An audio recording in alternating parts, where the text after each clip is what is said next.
Good morning, students. Hope you all are fine. Today again we are going to discuss on the MCQ type questions related to the chapter Force and Law of Motion. And this is the second chapter from the physics portion and ninth chapter from the science book. Okay? So let's start our MCQ question. First question is this.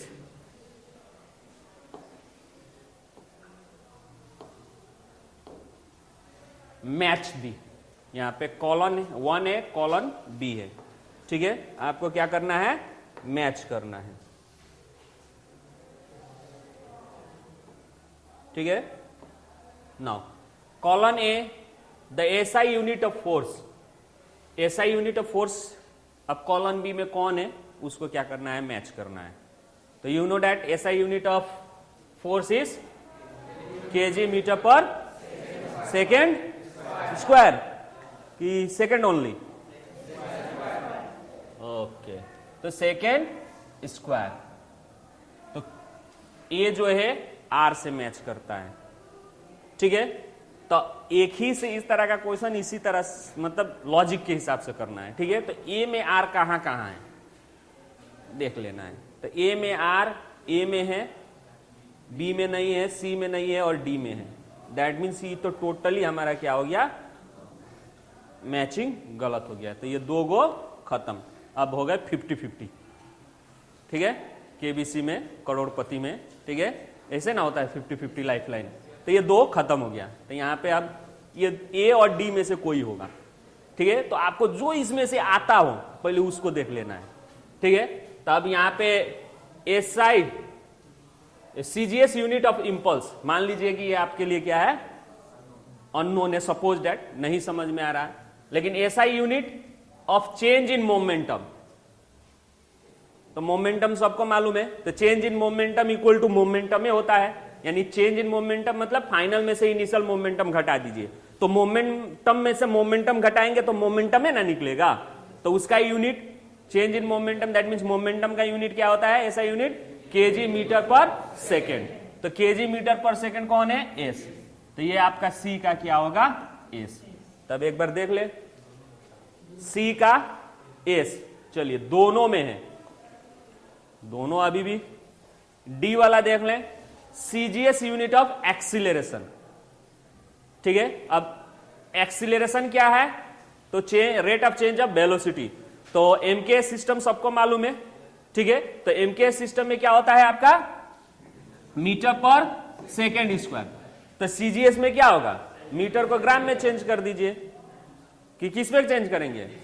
Centimetre में. ठीक है, तो centimetre और second तो second है रहता है, तो सेंटीमीटर पर सेकेंड. तो अब सेंटीमीटर पर सेकेंड स्क्वायर कहां पे है? क्यूब में है, यानी डी का क्यू. अब डी का क्यू देख ले हम लोग. तो डी का क्यू यहां पे है. ठीक है, इसका डी का क्यू ना हो गया. अब देखिए इसका ए क्या हो गया? आर हो गया, क्यू हो गया, एस हो गया. तो यहां पे क्या बचा? इसका P.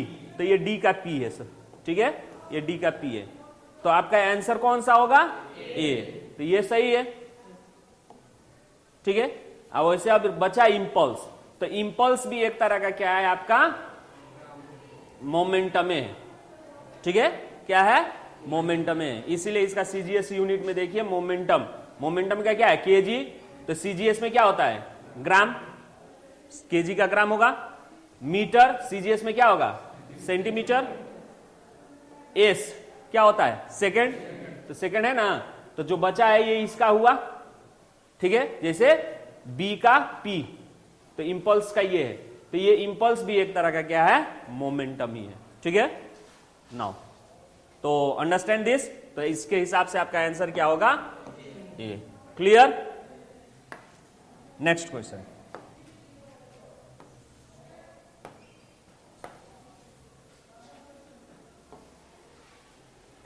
Identify the force which can act without any physical contact.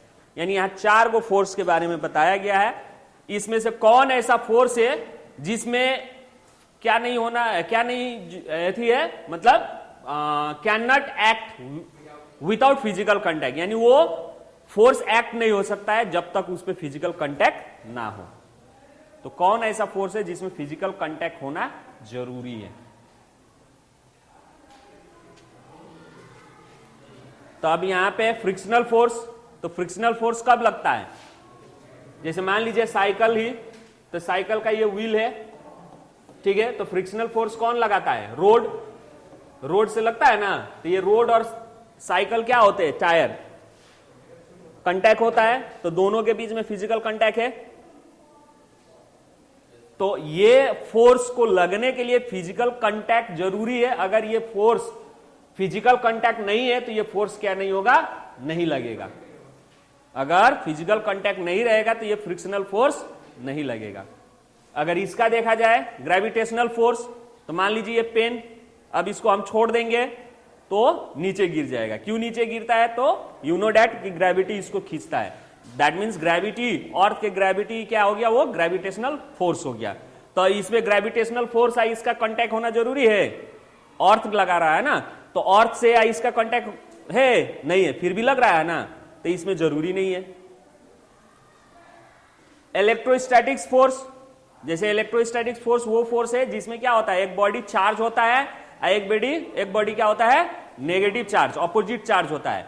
अब वो बिना कांटेक्ट के ही क्या होता है? अट्रैक्ट हो जाता है। जैसे आप लोगों ने खेल खेल में ही किए होंगे, पेपर के पीस स्केल को अपने बालों से क्या कर देंगे? रब कर देंगे, और उसके बाद से पेपर ऑफ पीस को आप उसके ऊपर करेंगे तो वो पेपर पीस क्या हो जाता है? स्केल में चिपक जाता है। प्लास्टिक स्केल में चिपकता है ना, तो उसमें क्या आपको पेपर और प्लास्टिक जो स्केल है उसको सटाना पड़ता है? नहीं ना, विदाउट कांटेक्ट वो क्या हो जाता है? अपने आप चिपक जाता है। That type of force is called electrostatics force. And next magnetic force. तो मैग्नेटिक फोर्स में भी आपको क्या नहीं करना पड़ता है? ऑब्जेक्ट के साथ अट्रैक्ट करने के, कांटेक्ट करने की जरूरत नहीं है। जैसे मैग्नेटिक सब्सटेंस यहां पे है, अब मैग्नेट यहां पे रखिए तो वो अपने आप क्या हो जाता है? चिपक जाता है। तो ये तीन केस में आपका क्या है? फिजिकल कांटेक्ट जरूरी नहीं है, लेकिन ये एक है जिसमें कांटेक्ट होना पड़ेगा। अगर कांटेक्ट नहीं होगा तो वो फोर्स क्या नहीं होगा? एक्ट नहीं होगा। तो क्वेश्चन के हिसाब से identify the force which can not act without any physical contact, यानी अगर किसी चीज पे अगर ये फोर्स लगाना है तो उसके साथ कांटेक्ट होना जरूरी है। अगर नहीं होगा तो ये फोर्स एक्ट नहीं होगा। तो due to that this is your correct answer. Clear?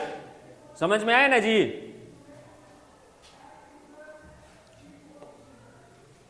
Next question.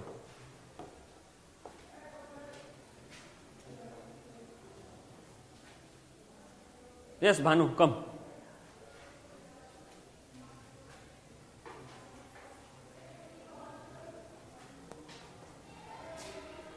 Question क्या कह रहा है? इसमें कौन सा वेक्टर क्वांटिटी नहीं है? क्या होगा आंसर? वाई।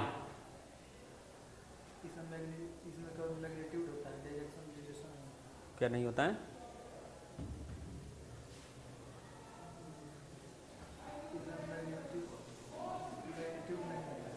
इसमें मैग्नीट्यूड नहीं होता है, डायरेक्शन होता है।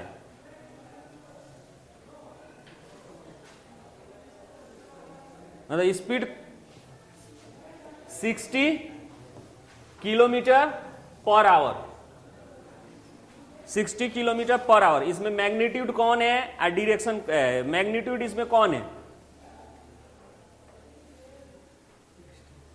तो 60 है ना, तो आप कह रहे हैं कि मैग्नीट्यूड नहीं होता है। हाँ, वेरी गुड, गो। वेक्टर क्वांटिटी क्या है? वो क्वांटिटी है जिसका क्या होता है? दोनों होता है। इस क्या होता है? मैग्नीट्यूड भी और डायरेक्शन भी, मैग्नीट्यूड भी और डायरेक्शन भी। तो इनमें ऐसा कौन सा क्वांटिटी है जिसमें जो कि क्या नहीं है? वेक्टर नहीं है। तो अब स्पीड, तो स्पीड का सिर्फ क्या होता है? मैग्नीट्यूड होता है, डायरेक्शन नहीं होता है। मोमेंटम, मोमेंटम भी वेक्टर क्वांटिटी है। क्यों? क्योंकि मोमेंटम इक्वल टू क्या होता है? P equal to M into V. तो भी तुम्हारा वेक्टर है, तो वेक्टर ये मास आपका स्केलर है, दोनों multiply vector into scalar equal to vector होता है, ठीक है, तो वो वेक्टर होगा। इंपल्स भी आपका क्या है, मोमेंटम है, तो मास इंटू वेलोसिटी, ठीक है, तो ये भी आपका वेक्टर है हुआ। फोर्स इक्वल टू क्या होता है, mass into acceleration, acceleration equal to क्या होता है, velocity, change in velocity by time, तो चेंज इन वेलोसिटी, वेलोसिटी ये देता है, ठीक है, तो उस हिसाब से ये भी आपका क्या है, वेक्टर क्वांटिटी है। तो ये तीन चीज आपके क्या है, वेक्टर क्वांटिटी है। यही एक जो है आपका क्या नहीं है, वेक्टर क्वांटिटी नहीं है, क्योंकि इसका क्या नहीं होता है, डायरेक्शन नहीं होता है, ठीक है।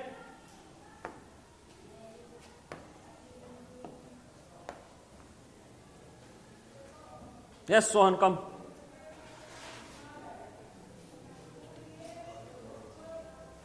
विच ऑफ द फॉलोइंग, अच्छा ये क्वेश्चन क्या कह रहा है,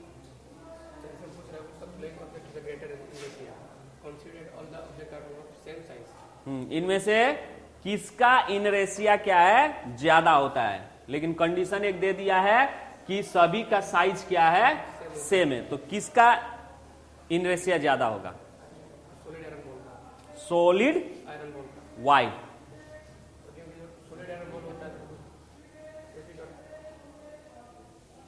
कम हियर कैमरा में आइए, हाँ यस, जो सॉलिड बॉल आयरन होता है तो कटते हैं तो फिर तो सेकंड साइड में निकलता है, क्या कट करते हैं तो काटते हैं उसको आयरन को, हाँ तो सेमी साइज बनाता है, अब बाकी काटते हैं तो अलग अलग साइज हो जाता है, तो फिर सेम साइज नहीं हो पाता है दोनों को। ग, ग, ग, ग। सत्यम कम हियर,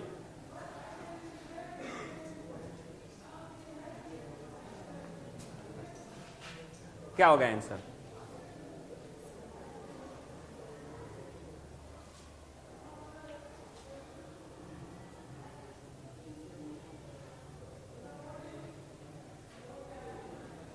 मतलब वहां से बैठ के तब तक क्या देख रहे थे कि यहां आके देखना पड़ रहा है, क्या होगा answer, D solid iron ball,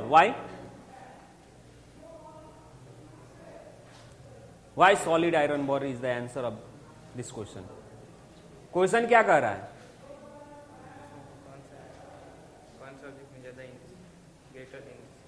greater इनरेशिया होता है, तो इनरेशिया मतलब मास, इनरेशिया मतलब मास, इनरेशिया मीन्स एबिलिटी और tendency to resist the state, अगर रेस्ट में है तो रेस्ट में, मोशन में है तो मोशन में, वो कैपेसिटी को क्या कहते हैं हम, इनरेशिया। अब इनरेशिया जो है, ठीक है, डिपेंड करता है किस चीज पे, एक मास पे और एक वेलोसिटी पे, दो चीज पे डिपेंड करता है। तो अब यहां पे क्या कह रहा है कि इनमें से किसका इनरेशिया ज्यादा है, तो बॉल का जो, लेकिन एक कंडीशन दे दिया है कि सभी बॉल जो है, चाहे सभी जो ऑब्जेक्ट है, ये ऑब्जेक्ट क्या है, सेम साइज के, यानी थर्मोकोल बॉल, ये प्लास्टिक बॉल, ये आपका पेपर बॉल, ठीक है, और ये आपका आयरन बॉल, सभी सेम साइज के हैं, ठीक है। अब सभी सेम साइज के हैं तो किसका इनरेशिया ज्यादा होगा, तो इनरेशिया किस पे डिपेंड करता है, मास और वेलोसिटी पे, ठीक है। तो इन तीनों चारों में से मास किसका ज्यादा होगा, आयरन का, मास तो आयरन का, क्योंकि साइज सेम हो। अब पेपर का एक गेंद बना दे, एक लोहे का गेंद बना दे, उतना ही बड़ा, तो कौन भारी होगा, आयरन है ना भारी होगा, साइज सेम है, लेकिन भारी कौन होगा, मास कौन होगा, आयरन, ठीक है। पेपर हल्का होगा, तो मास पे डिपेंड इनरेशिया करता है, तो ड्यू टू मोर और greater mass of iron ball, that's why the ball of iron ball has a greater inertia. Clear. अगर इसी क्वेश्चन को घुमा देता कि सभी का मास सेम है, सपोज दैट, लेकिन वेलोसिटी अलग अलग दे देता, ठीक है, कि मूविंग हो रहे हैं, वेलोसिटी अलग अलग दे देता, कंडीशन सिचुएशन अलग अलग कर देता, तो उस वक्त क्या करते, फिर वेलोसिटी को देखते हैं, जिसका वेलोसिटी ज्यादा है वही क्या होगा, इनरेशिया होगा। क्लियर। तो your answer is D.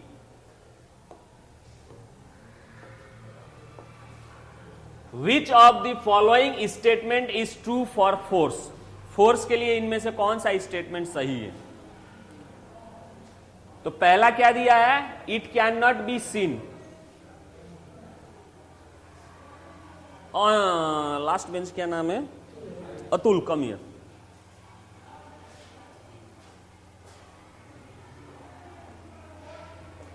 Answer क्या होगा?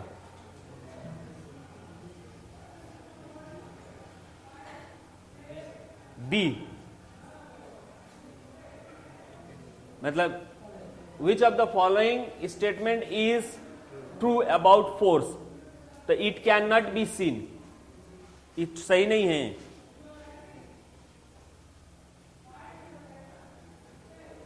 हाँ, ये गलत है। मतलब फोर्स को यानी तुम देख सकते हो। अबाउट फोर्स के बारे में पूछ रहा है।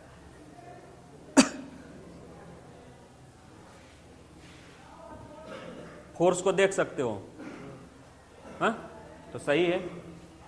तब ये सही है तो फिर ये कैसे सही हुआ?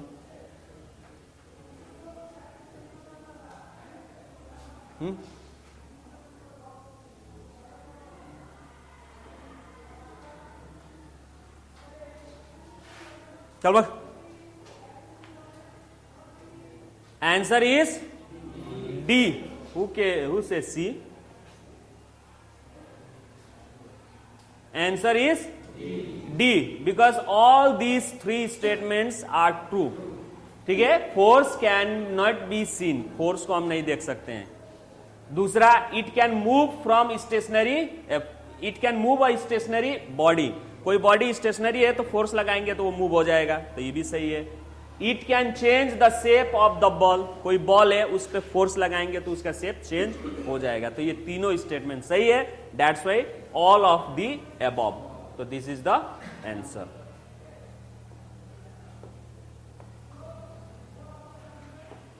Now next, linear momentum of an object is 250 gram centimetre per second, यानी 250 सेंटीमीटर पर सेकेंड क्या है आपका लीनियर मोमेंटम है। If the velocity of the object is 5 metre per second, अब वेलोसिटी उस ऑब्जेक्ट का कितना है 5 metre per second, then the mass of the object is कितना होगा 5 kg, 0.5 ग्राम, 5 mg, 0.5 mg।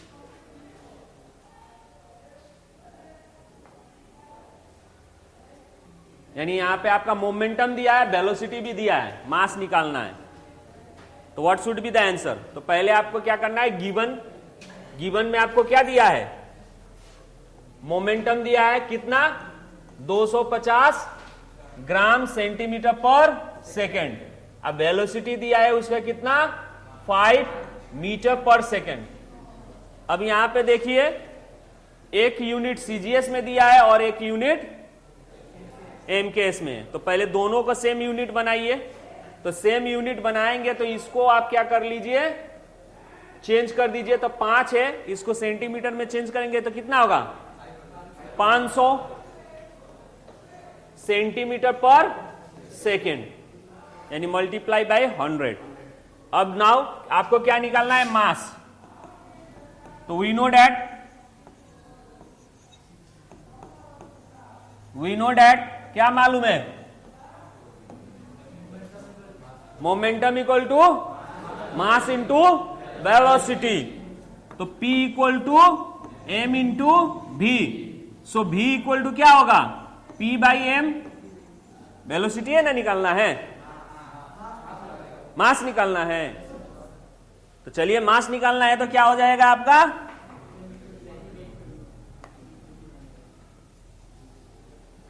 मास निकालना है तो आपका क्या हो जाएगा P by V, M equal to P by V. तो P कितना दिया है 250, मास की है, वेलोसिटी कितना दिया है 500, काटेंगे तो कितना हो जाएगा 250 एकम है, 250 दूनी 500, यानी 1/2 मास विच इज इक्वल टू कितना 0.5, ठीक है। ये सेंटीमीटर में हो रहा है, सीजीएस में हो रहा है, तो ये क्या होगा ग्राम। तो 0.5 gram B. Clear? Now next question, momentum of the object depends upon, अभी खुद बोले थे, मोमेंटम ऑफ द ऑब्जेक्ट जो है किस पे डिपेंड करता है? अंश कम हियर,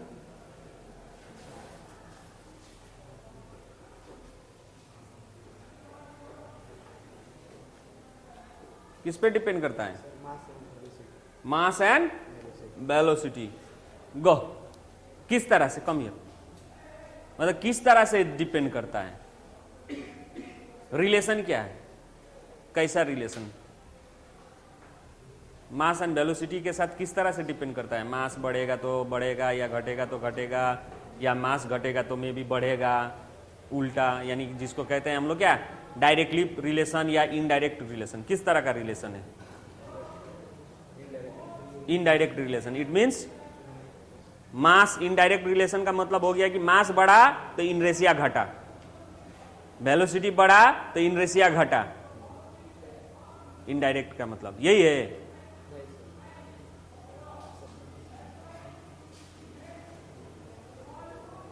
डायरेक्ट रिलेशन है, चलो, यानी इनरेशिया बढ़ा, सॉरी, इनरेशिया इंक्रीज और डिक्रीज किस पे होता है डिपेंड? तो मास एंड वेलोसिटी। सही है, मास बढ़ेगा तो इनरेशिया बढ़ेगा, दैट मींस डायरेक्ट रिलेशन है। वेलोसिटी भी बढ़ेगा तो इनरेशिया क्या होगा? घटेगा, बढ़ेगा। दोनों के साथ डायरेक्टली क्या है इसका रिलेशन है। कैसे? तो आप फॉर्मूले से ही देख लीजिए, A P equal to M into B,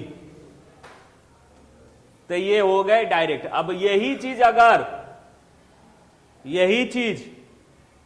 अगर कोई चीज आपका, जैसे मान लीजिए कि मास इक्वल टू क्या है आपका? P बाई भी। अब यहां पे कहा जाए कि मास जो है मोमेंटम में डायरेक्ट रिलेशन बनाता है कि इनडायरेक्ट रिलेशन बनाता है? तो मास जो है मोमेंटम में इनडायरेक्ट रिलेशनशिप बनाता है किसके साथ? वेलोसिटी के साथ। अगर वेलोसिटी बढ़ेगा तो आपका मास क्या होगा? घटेगा। अब वेलोसिटी घटेगा तो मास बढ़ेगा। तो इस रिलेशन को हम लोग क्या कहते हैं? इनडायरेक्ट। ठीक है, सो इस हिसाब से आपका आंसर क्या होगा? This. Now next question, according to the third law of motion, सबको मालूम है, to every action there is equal and opposite reaction. Action and reactions are happened at, यानी एक्शन और रिएक्शन दोनों ही होते हैं। कब? एट द सेम टाइम, या एट द डिफरेंट टाइम, या एक्शन हैपेंड फर्स्ट उसके बाद रिएक्शन, या रिएक्शन हैपन फर्स्ट और उसके बाद एक्शन। तो कब होता है?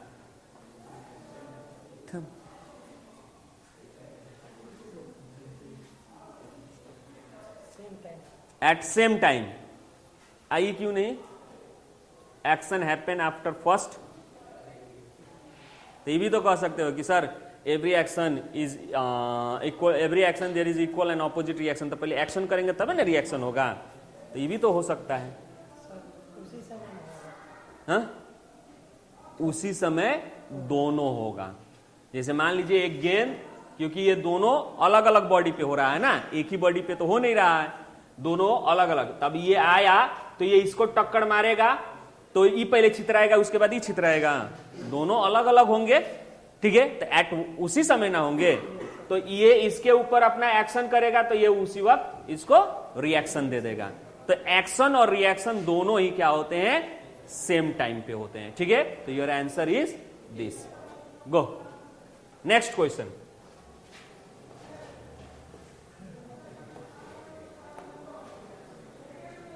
If the mass of the body is double, यानी किसी बॉडी का मास क्या कर दीजिए, डबल कर दीजिए, इट्स वेलोसिटी बिकम्स हाफ, उसका वेलोसिटी क्या कर दीजिए, हाफ कर दीजिए, then the linear momentum of the body will be क्या होगा। यस रोहित कम।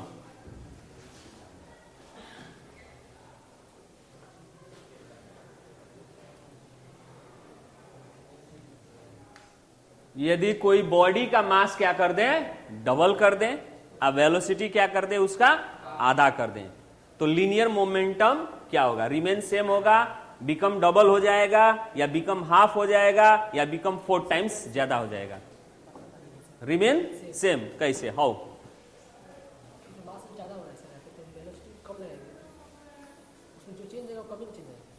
तो कैसे प्रूफ कीजिए, आप कहें हम मान लें, हाँ हम कहें वो मान सकते हैं आप, लेकिन उसका भी हम क्या देंगे, रीजन देंगे, तो उसी तरह आप भी रीजन दीजिए तब ना हम मानेंगे। हाँ? तो ऐसे ही लहा रहे हैं, हाँ? हेड आया तो ए, टेल आया तो बी, गो। रीजन ये है, देखिए मान लीजिए कोई ऑब्जेक्ट है, इसका मास क्या है, एम है, अब वेलोसिटी क्या है, भी है सपोज दैट, ठीक है। अब क्वेश्चन क्या कर रहा है, इसका मास डबल कर दीजिए, तो इसका मास हम डबल कर देंगे तो वो 2m हो जाएगा ना, m से 2m हो जाएगा, पहले m था, डबल कर दिए तो 2m। अब पहले u इनिशियल वेलोसिटी u चाहे v था, अब उसको हाफ कर दिए तो क्या हो गया, हाफ करेंगे तो डिवाइडेड बाई 2 होगा, वेलोसिटी होगा। अब इसका हम मोमेंटम निकाल रहे हैं, first case, this is the first case और दिस इज सेकेंड केस हो गया। तो फर्स्ट केस का मोमेंटम निकालेंगे तो P equal to M into V होगा, क्योंकि मास m है या v वेलोसिटी होगा ना जी। और सेकेंड केस का मोमेंटम निकालेंगे तो P equal to M into V, तो m आपका कितना है, 2m है, अब वेलोसिटी कितना है, v बाई 2 है ना, तभी ये क्या हो जाएगा, 2 कैंसल, तो हाउ मच, एम भी बचा, तो दोनों केस में आपका क्या आ रहा है, सेम आ रहा है, तो रिमेन सेम। बात समझ में आया ना जी, हाँ, all of you understand this, all of you, so due to this remain same.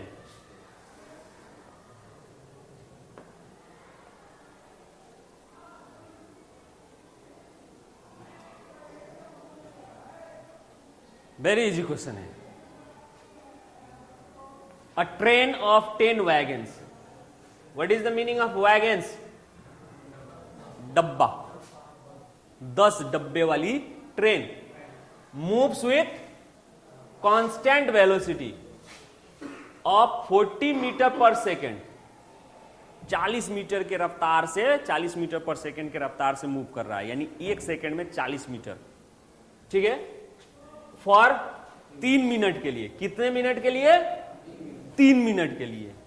The mass of the each wagon, आज जो मास है एक वैगन का वो कितना है? 10,000 kilo. Calculate the net force on which wagon, यानी वैगन पे कितना फोर्स लगेगा वो आपको बताना है, ठीक है। Yes, Aman Sharma, Ashish Sharma, come here. What should be the answer? Okay, solve.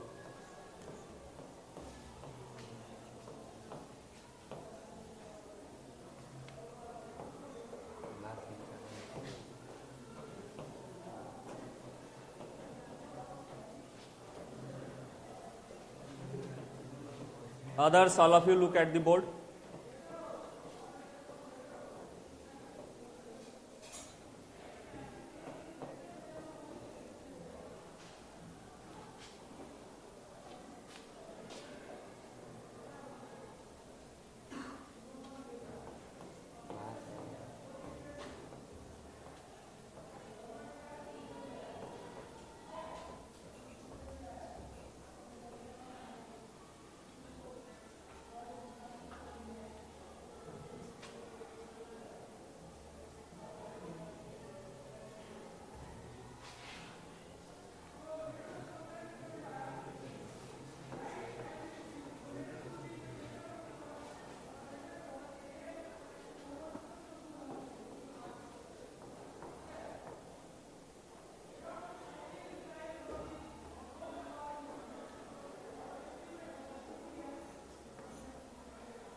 Zero कि इनसफिशिएंट डाटा?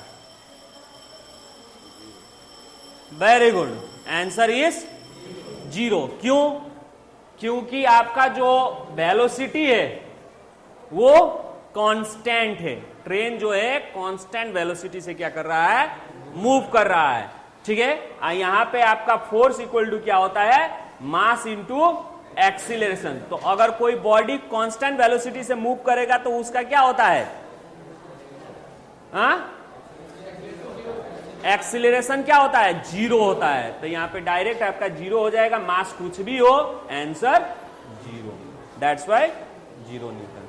ठीक है, तो आज के वीडियो में बस इतना ही। To be continue in next video. Okay, thank you, have a nice day.